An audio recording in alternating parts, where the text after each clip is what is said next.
When it comes to confidence, you have to make the first move. You have to be willing to show up like a CEO before you feel 100% there. When you find new ways that are different from the past to hit your team's KPIs or results better and faster, you will quickly distinguish yourself, build a reputation as a thought leader, become highly valuable to your company, and ascend more quickly into leadership roles. Welcome to The Art of Speaking Up, a podcast that helps professional women access the limitless potential that lies within them. I'm your host, Jessica Guzik, and my mission is to help you find that spark inside you that has the power to transform your career in ways you may not have thought possible. I'm so excited that you're here. And now, on to the show.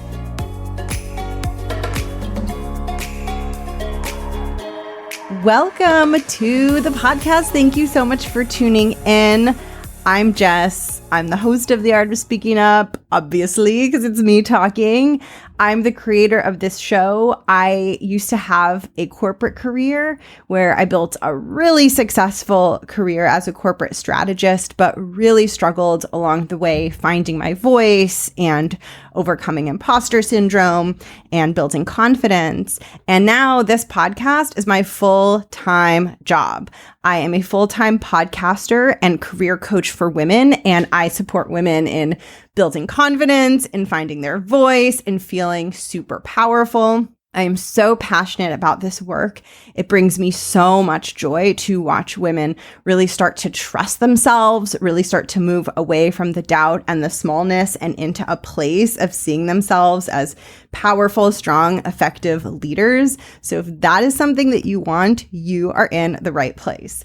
I am so pumped to record this episode because this is the first episode of the new year. And I'm not like a resolution person. I'm not like one of those people that's like, okay, I'm going to like hustle to the gym now because the calendar changed. But I do love a blank page, a new chapter. Like, you know, when you buy a new journal or a new notebook and it's like crisp and it's new and it's just full of possibility and opportunity. That is how I feel about the new year. And today's topic is so perfect for that, because this is all about you taking your thinking and really moving your thinking to a place of possibility and to more of a CEO leadership type thinking so that you can grow your confidence and have a much bigger impact in your role. I'm so pumped about this, and I have something really fun for you. So I have been developing a free video mini course called 3 Steps to Tackling Imposter Syndrome. Imposter syndrome is a very, very common struggle that comes up with my clients. And I have so much knowledge that I want to share with you that will help you begin to dismantle it and take it apart, because I have found that imposter syndrome is one of those mindset things that is so insidious. Like when you have that little voice of imposter syndrome lodged deep within your mind, it can become very stubborn. It can feel very, very real. It can feel like it's never going to change or go away. And it can really, unfortunately, slow you down and keep you from reaching your full potential in your career, because it feeds you lots of like BS lies about yourself that feel very, very true. They don't feel like lies. They just feel like the truth. You're just not so good at your job. You're not as good as your colleagues. You're missing a bunch of skills. Something is wrong. Something needs to be fixed. It all feels really, really real. It's so easy to get stuck in the fog and the haze of it because we're human and our brains just play really weird games with us.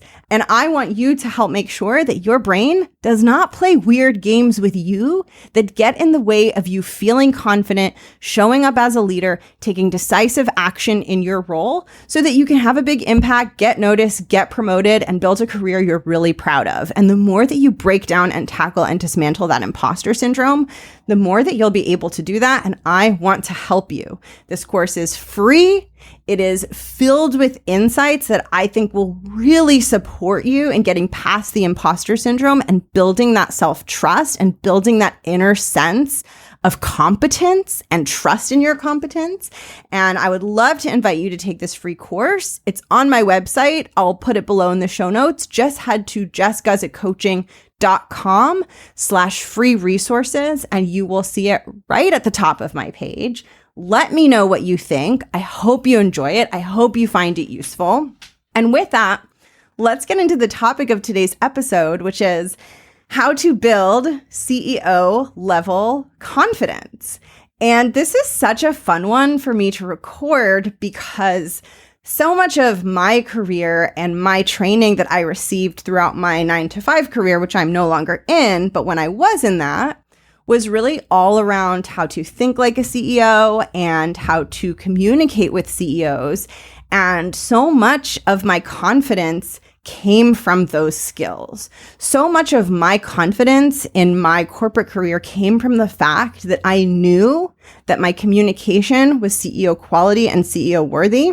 And I knew that my thinking, my problem solving, my execution was CEO quality and CEO worthy. And that gave me this inner sense of like, my stuff is really good. And that really helped me push past some of the doubt and some of the imposter syndrome. And the reason that I had those thoughts about myself, that my communication is CEO quality, that my execution and thinking is CEO quality, is because that's how I was trained early on in my career. So I started my corporate career.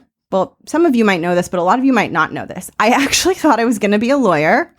I went to law school. I went to Columbia in New York City, got my JD, took the bar, passed the bar, realized during law school that I did not want to be a lawyer. Oopsie, and made a really big pivot out of law and into corporate strategy.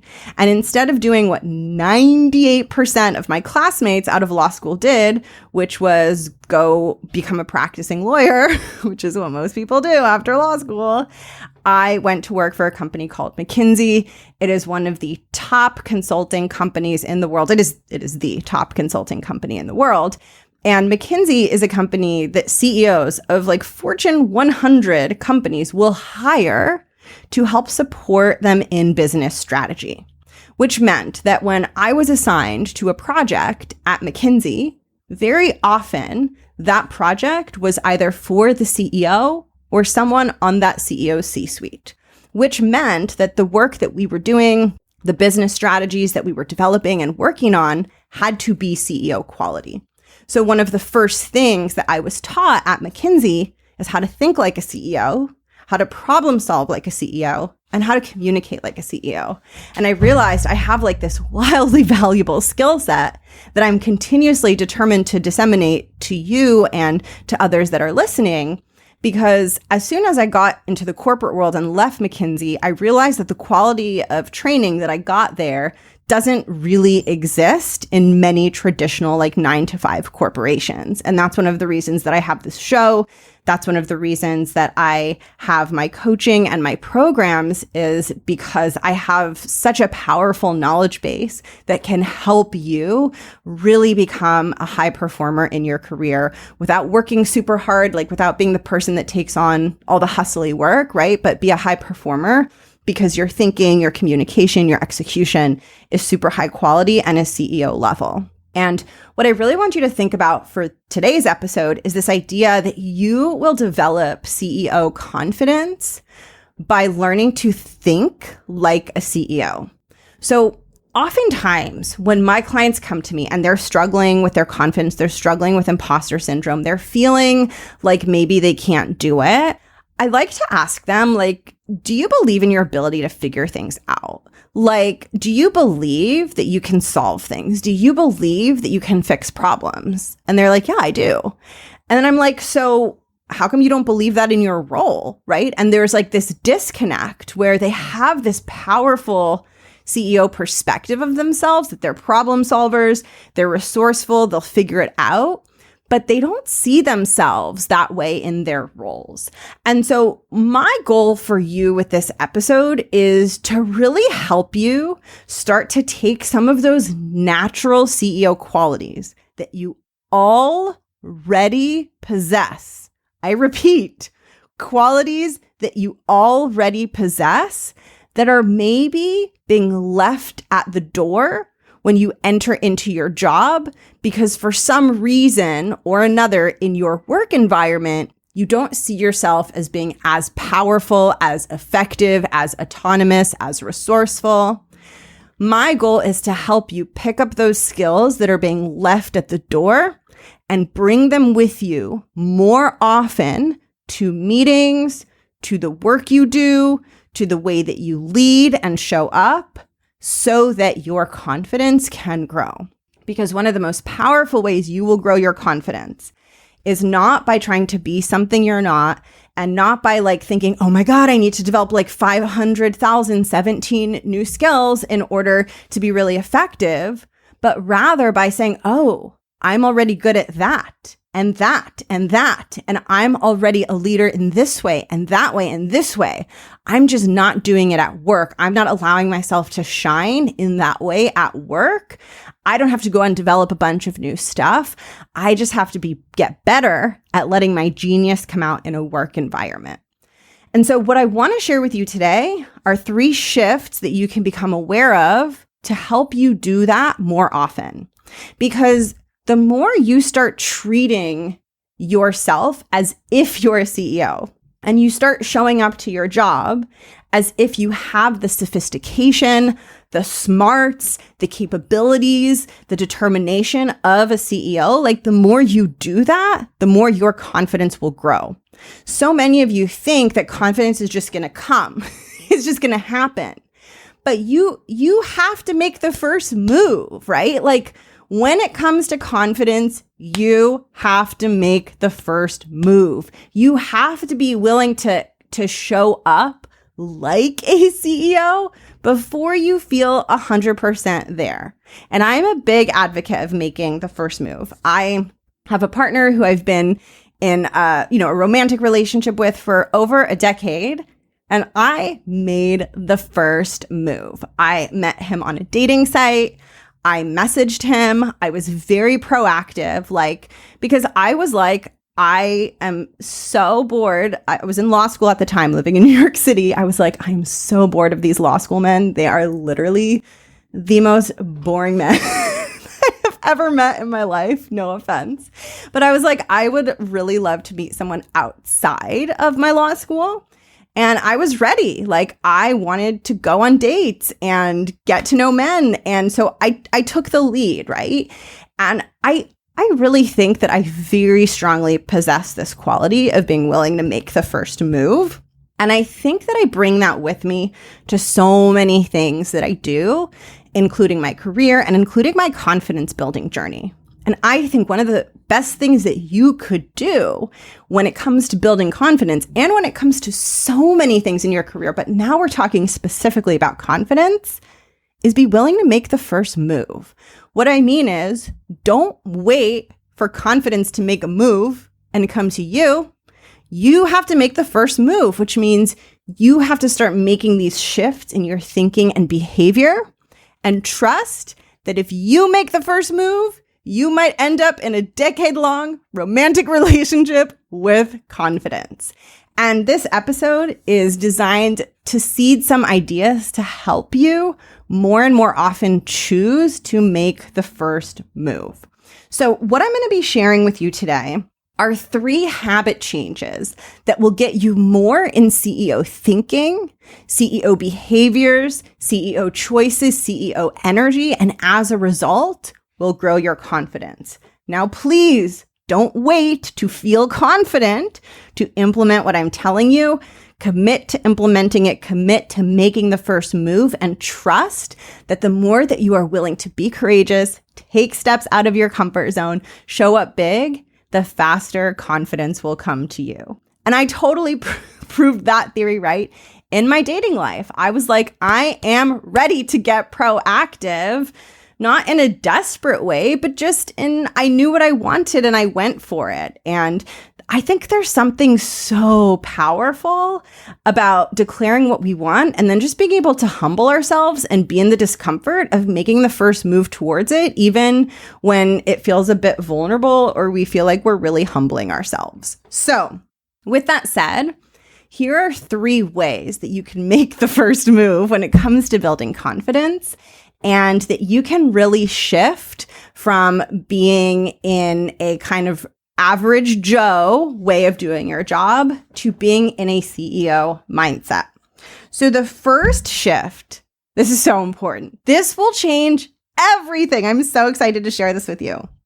The first shift is a mindset shift, and it is the shift from being very self-focused to being very focused on end results. So a CEO cannot spend a lot of time spinning and worrying about themselves. If they do, they will not be able to do their jobs properly.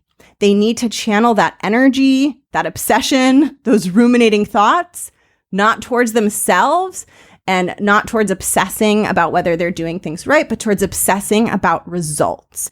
And sometimes that can also look like obsessing about customers, right? So in other words, they're taking that energy that they have, and instead of turning it inwards, they're channeling it towards what is going to help the business move forward. A really good example of where you might experience this shift, or a really good way to help you understand this shift, is in meetings. I want you to think about that in any given moment, your brain has 100% focus, and you get to allocate that focus either towards yourself or towards the results that you're trying to create in your role, or maybe the results that your team is trying to create.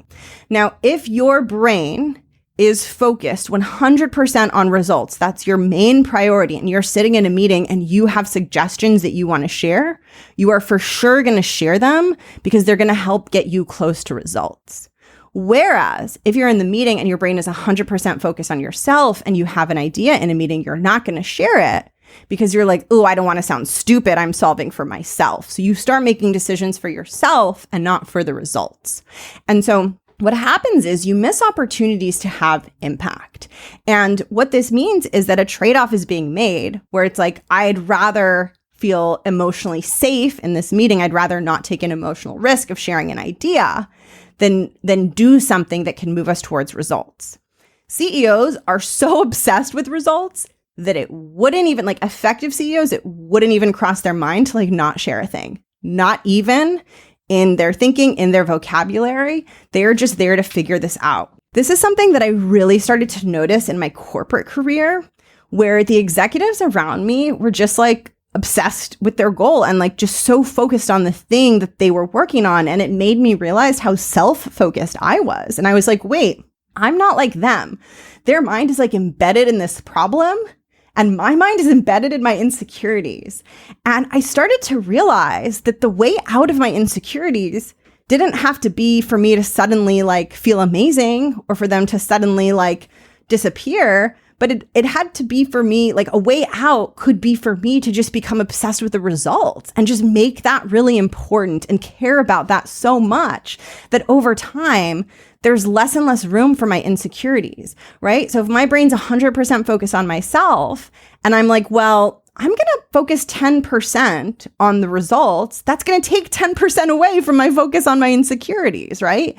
The more that I commit to solving the problem and doing a good job, the less I'm thinking about me. And the truth is, your job and success in your job has very little to do with you.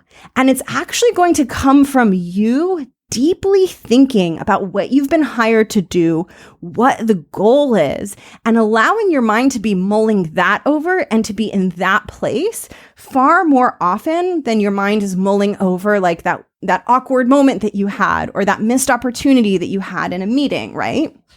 And this is an essential trait for you to ascend into leadership roles because it's going to demand a lot of focus, a lot more problem solving, and you're also just going to exhaust yourself if you try to take all of the like self rumination and bring it with you into roles that are more mentally demanding and require a deeper problem solving. So the first shift that I would encourage you to make is see if you can slowly pivot away from being focused on yourself and get really, really focused on the result. When you deeply care about the result, you will speak up, you will lead because you know that it gets you to the result.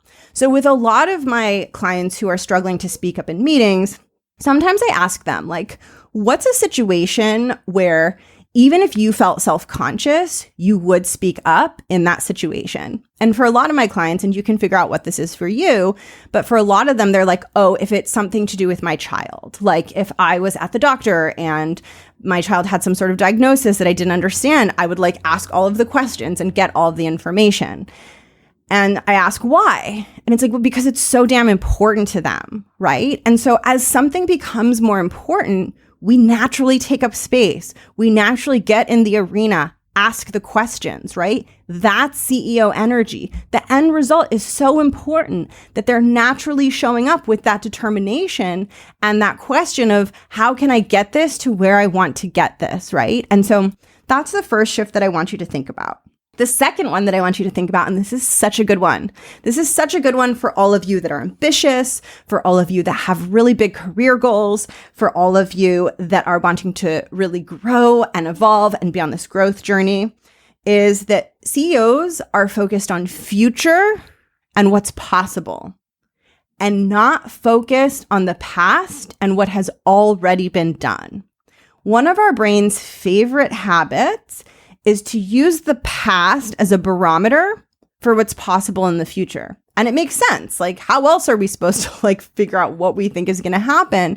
We look at patterns, we learn patterns.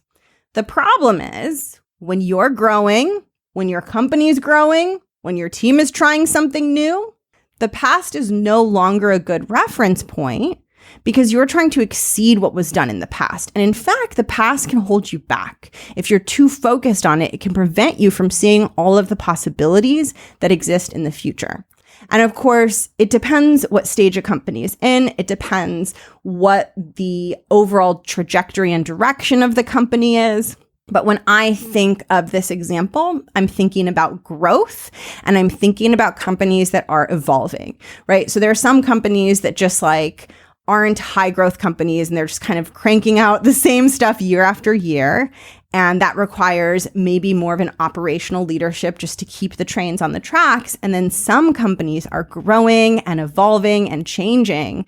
And that requires a leader, a CEO who's very, very visionary. And I want to offer that your team and where you work in your company is like a mini little pocket of that growth and transformation. And it needs you to be future oriented as well. And in fact, being future oriented is how you're going to distinguish and position yourself for promotion. Because the more future oriented you are, the more often you will find ways and possibilities to hit your results better and faster. And when you find new ways that are different from the past to hit your team's KPIs or results better and faster, you will quickly distinguish yourself, build a reputation as a thought leader, become highly valuable to your company, and ascend more quickly into leadership roles. But this comes from asking yourself what's possible in the future, as opposed to looking at what has already been done in the past. Now, the first place you're going to get good at doing this is with yourself. When it comes to your confidence, your capabilities, what's possible for you in your career, so many of you look to the past and look at where you've gotten stuck or where you've struggled, and you use that to extrapolate what's possible for you in the future without thinking about growth, evolution, and new possibilities. And listen, I get it. It's scary. It's scary to set a goal for yourself and imagine that you could do something different when you don't yet have the evidence for it. But that is what defines a leader. A leader is willing to do that. A leader is willing to put a stake in the ground and say, I'm going to set a goal for something bigger, something that I haven't done before, something that we haven't done before, and then I'm going to put my mind and heart to work to make it happen. This is the exact mentality that will not just support you in executing your job at a very high level, but will also support you in growing your confidence and evolving into that next iteration of yourself professionally. Rather than focusing on the past and the limitations and all of the things that feel like they're holding you back and dragging you down, you want to orient towards the future and what's possible.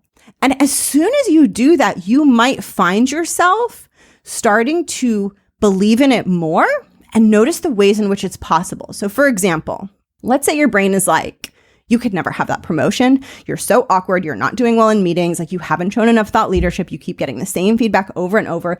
You feel so much imposter syndrome in your current role. How are you ever going to move up to another role? Like, what are you thinking? Don't ask. You're going to embarrass yourself. Just stay in the same role forever and ever. Right? So your mind is like taking all this negative evidence from the past, beating you up, using it against you. If you get to a place where you're like, you know what? All of that is true.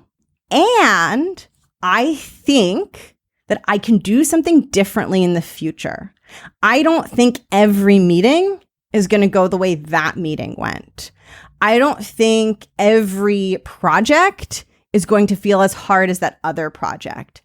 I am going to continue to stretch into these opportunities and grow my capacity.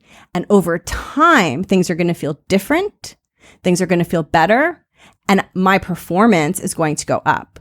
And if you genuinely let yourself think that, and you genuinely let yourself like vision for who you could be and who you want to be, your brain, if you like genuinely allow it, your brain will start to surface little pieces of evidence that support it. And rather than your brain being like, oh, remember all those horrible times where you were horrible and you embarrassed yourself and you dropped the ball and bada, your brain will be like, oh, do you remember that time when you shared that suggestion in a meeting and everyone thought it was the most useful idea? Do you remember the time where you knocked it out of the park on that project and you were told by your manager it was some of your best work yet? And because you opened yourself up to opportunities, your brain, it's like little light peeking through a crack. Your brain is starting to offer you a different perspective. And with that perspective, all of a sudden, the growth that you desire feels more attainable, feels like less of a stretch. If you want to become a mindset ninja and you want to become so effective and powerful in your job, you want to learn how to do that every time your brain goes into stuckness and pessimism. Every time your brain says you're stuck, you can't do it, you've been failing. If you can get better at noticing that that's happening and being like, I believe that I can definitely move beyond where I am now, and you click into that energy of like, and I've done it before, and this is the evidence I have, and this is the direction I'm going, you will become so much more effective in your confidence building journey. Because what you're doing is you're switching from like letting your brain just like push you around and sort of like letting it run the show to you noticing what's happening in your mind internally and you starting to run the show and you starting to remind yourself, oh, I'm totally capable of more than I've done before. And in fact, here's some evidence that I've started to accumulate that I am capable of creating a version of me in the future who doesn't exist yet. I am such a hardcore believer in this because I have done this in my own personal journey. Like I created a version of myself that didn't exist in the past. The things that I'm able to do now in my career and my life were out of my realm of ability, me like several years ago. Having a podcast, running a business, like being as visible as I am, selling products, like everything. And that's just my current career. I'm not even talking about what was possible in my corporate career, but all of these things were not possible. Just like in my corporate career, right? Like speaking up in meetings, having conversations with executives, taking initiative, being a thought leader, like I couldn't do those things at the beginning. They were too much of a stretch. I didn't have the internal capabilities to do those things, but that was okay because I stayed committed to the idea that maybe at some point I could. And it took time, it took effort, it took a lot of fails and difficult moments and being okay with imperfection. But because I was okay holding that vision and being like, look, I'm not going to decide on what's possible for the future based on what's happened in the past, because I was willing to stay there with this like relentless faith over and over, I was able to change and transform and get the support that I needed and really make a drastic shift in my confidence in my life. And this is something that I watch my clients do as well. It's not necessarily easy, but it's one of the most powerful things you can do. And let me just tell you, when you have that kind of future commitment to yourself and that like ruthless determination to your own growth, and then you get stuck on a work project and people are like, we're stuck, what do we do?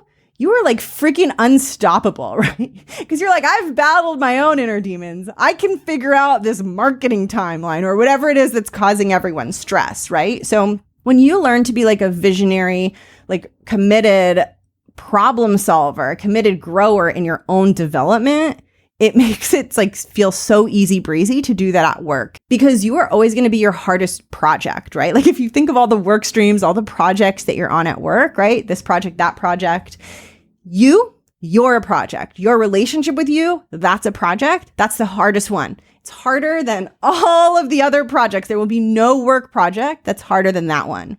So when you show yourself that you know how to handle and navigate the project that is you and your relationship with you, all of the other stuff is going to feel so much easier because it all comes from you anyway. And so I want you to make 2 shifts from past focus to future and possibility focus. The first shift is within you and yourself and your own growth and development and really focusing on what's possible and what you're creating in the future versus what's happened in the past. And second, also make this shift in your work and with your projects. Rather than looking at what's been done before, keep your focus on what's possible, what value can be created for the future. That is how CEOs operate. That is what will lead you to so much growth. And by the way, I just want to clarify when I use the phrase ruthless determination, like to your own growth, I do not mean being harsh on yourself. I do not mean like being strict with yourself. When I say ruthless determination to your own growth, for me, the ruthlessness is like the love for yourself, right? And so because the word ruthless can have all kinds of connotations. And I was realizing that as I said it, I was like, oh, this sounds like a little bit like alpha, Tony Robbins-ish. And that's like not really my jam. I mean, like I love a good like rah, rah, you can do it. But my view on us achieving things and growing is that it comes from this fierce love for ourselves. So instead of being like, oh my God, I'm going to try so hard and I'm going to push myself and I'm going to be mean to myself so that I can achieve my vision of who I want to be in the future. Instead of that, it's like, I have my own back so freaking much. I am so supportive of myself. I offer myself support and compassion no matter what happens. I believe that I can handle anything and I will support myself through anything. I believe that as long as a goal is important to me, I'm going to continue pursuing it because it's what I want. It's what will make me happy.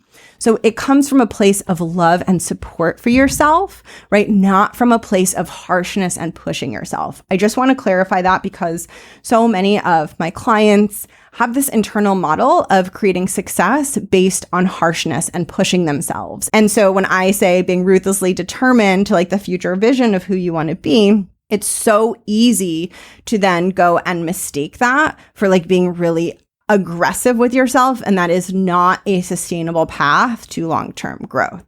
It's ruthless in your love for yourself and your support of what's important to you and in having your own back. Okay. The final shift that is going to help you act and feel like a CEO and have the confidence of a CEO is the shift from being reactive to being generative.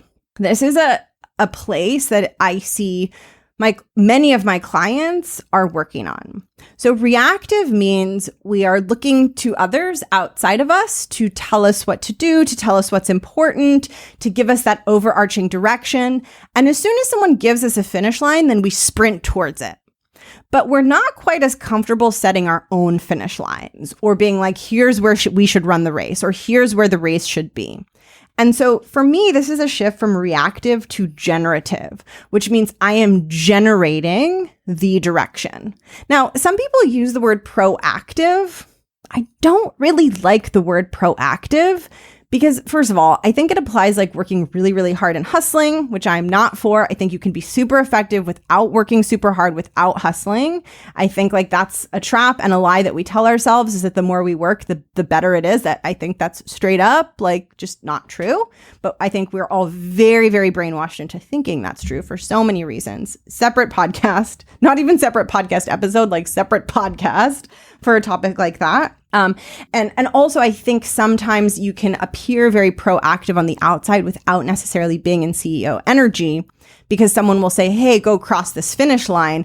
And then you become super proactive in terms of like, okay, I'm going to do everything I can to cross the finish line. But you're not being generative because you're not helping to set the finish line and choose where the finish line should be. So we come into our jobs so often and we assume that the way things are being done makes sense, that everything is optimized, and that we just plug into the machine and show up and do our jobs really well. And that's rarely the case, right? And in fact, what I see with my clients who make that assumption is they end up overworking because they're not critically thinking about priorities and objectives and finish lines. They're just sprinting towards all the finish lines that are given to them. So when you're in a generative mindset versus a reactive mindset, you are thinking about where all the finish lines should be. How many races should we run, and where should the finish line be? So when you get into a new role or a new job and someone says, hey, do these 10 things, your first answer isn't, yes, I will. Your first answer is, cool. Tell me a little bit more about these, how they fit in, right? And you've immediately broken a very, very insidious pattern and dangerous pattern of just running every race that's given to you.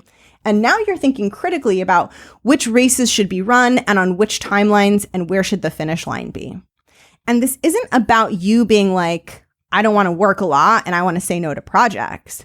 This is about you wearing a CEO hat and being like, what is needed in this role and what is effective to do here? And when someone asks you to do 10 things and you say, hey, we can do 5 things and get a better result, you can get a better result and I can get a better result, that person is not going to complain. And I think we assume that we have to just say yes and be reactive, and we forget how powerful it can be to be generative and really be thinking about the direction that we're going in and whether it is leading to the best possible results for our company. This is especially important when you're stepping into a new role. Because when people are in a new company, they tend to want to make a really good first impression. They assume that because they know less about the company, they kind of have to lay low for a while.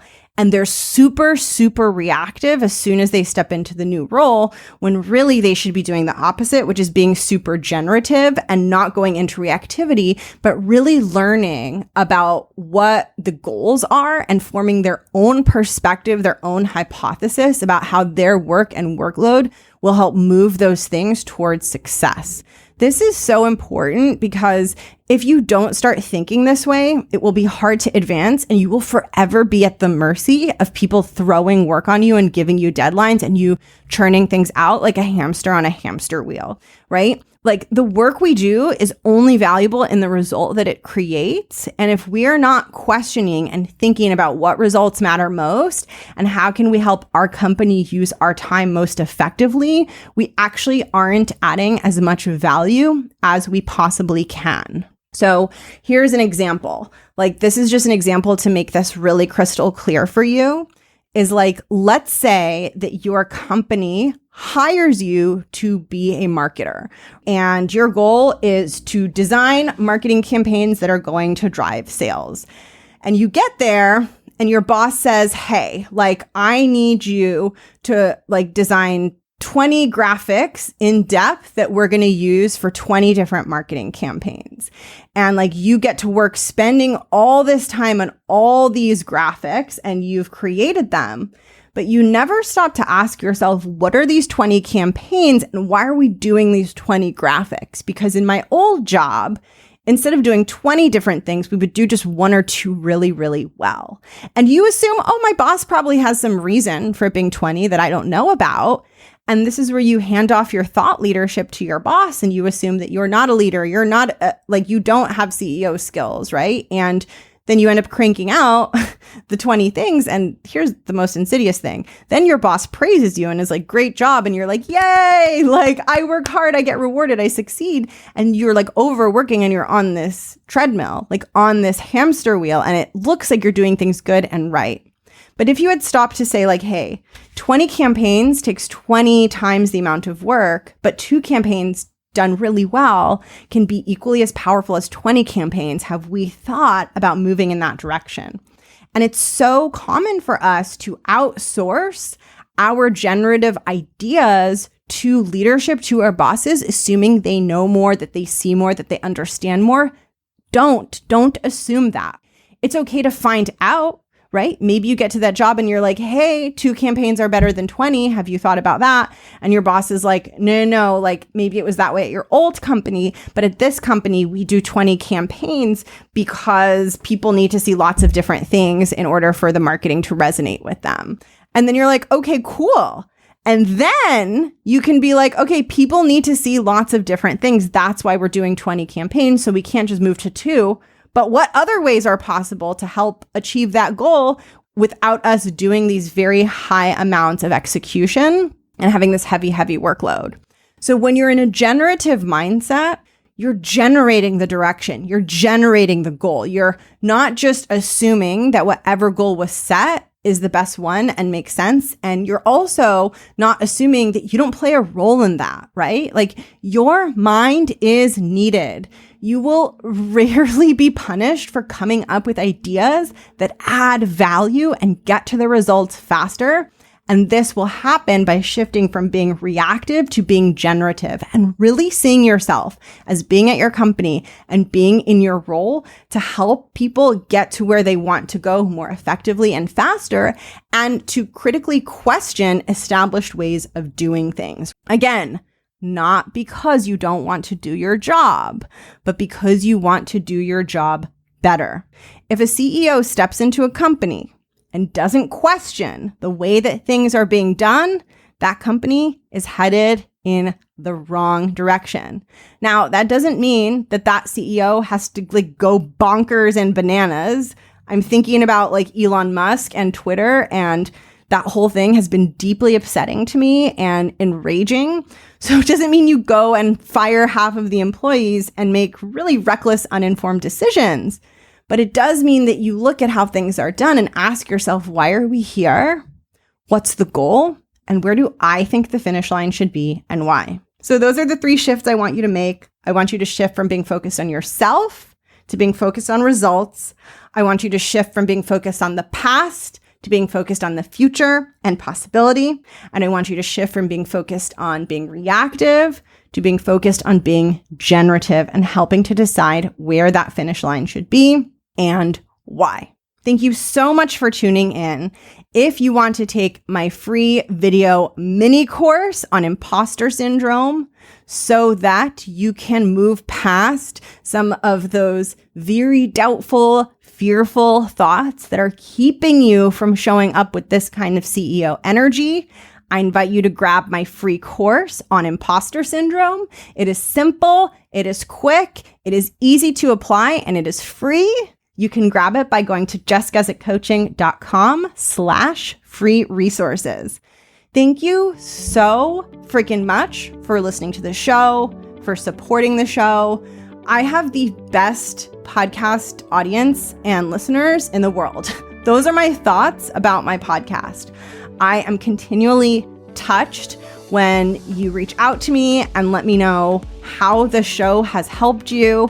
I am continually touched and over the moon excited when you leave a review. So thank you so much to those of you who have left a review for the show. And I am touched and so appreciative that you listen and tune in and share. You have made this so much fun for me. When I was in theater and doing a bunch of theater stuff, we always talked about the role of the audience. And I think in some ways we think it's about the person on the stage, but it's really about the audience. And so I feel so grateful to have you as my audience, because when I launched this show, I had zero audience. So every day I appreciate you for tuning in. I'm so happy you're here. And I hope that this year starts off really, really strong for you. I hope it's a year of growth and transformation and you really pushing past your perceived limits of what you are capable of. Thank you so much for tuning in, and I'll catch you next week.